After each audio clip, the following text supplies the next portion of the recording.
Welcome back to Blue Review, kiddos. It's your boy, the Big CY, Corporate Greg's here. Together. We can touch each other. See how that works. Look at Blue that. Review is presented by Los Angeles International Airport. Hire LAX creates life-changing opportunities for Los Angeles residents. For more information, check out Hire LAX on Eventbrite. Okay.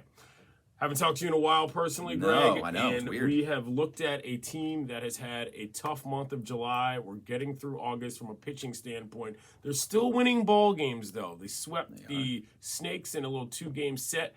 Got 7 innings out of Bobby. Or at least he got to the 7th, which was stunning. But the question is now, with about 50 games to go in the regular season, have we adjusted our expectations for what we think the Dodgers can do?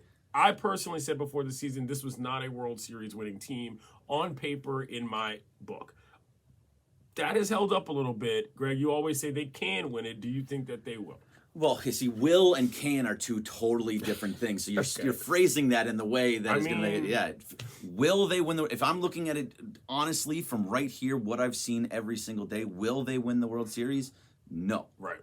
Can they win the World Series? Absolutely. Anything happens in October. What happens when you actually get into the playoffs is you're in a 7-game series. Sure. 5-7-game series. It doesn't matter. But like that, if you get a good pitching, get 3 good pitchers, you're gonna walk through. Do they have 3 good pitchers that you can trust? So I'm always going to trust Clayton Kershaw. That's one. I trust Julio Urias in the postseason. You're lying, but I'm not. No. Right now, that's 2. In the postseason, I've trusted him because what you see in the postseason and regular season, 2 different things. Some guys are just postseason pitchers. I'll give you that. Some guys are not. I'll give you that.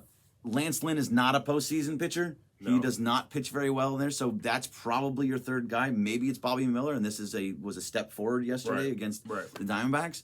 But either way, I don't think they have the pitching to do it. They need to. It's really gonna come on to Freddie Freeman and Mookie Betts. And if one of those dudes decides to just not be hitting, like remember Trey Turner couldn't get any hits. Yeah, that's true. Couldn't do anything. Yeah. One of those dudes go down and they're not hitting, it all falls apart. The problem with what the current setup is with what the Dodgers do in terms of outscoring everybody is that the competition goes up in the playoffs. That's what people tend to forget is that like the best teams are there. You don't just average out what you're doing against the rest of the league in terms of the playoffs because that's not the same metric. And so as much as I enjoy watching this team play night in and night out, they've got a different guy, it seems, who does it every single night in terms of on top of Freeman and Betts.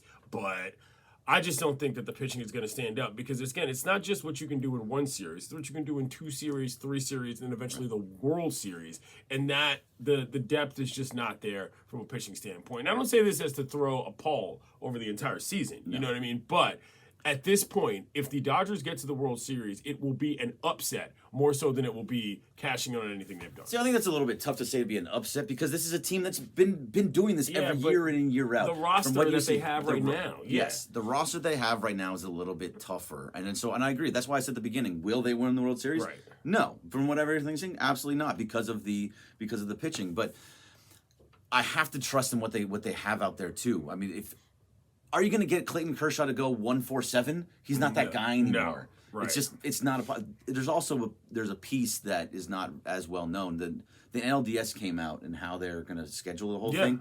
There's an off day after game 1, an off day after game 2, and an off day after game 4. Okay. So you can actually have rested pitchers in that DS, and then they'll be all rested for the CS. That benefits the Dodgers a lot. And does. There's also the question of what happens sort of late in the season.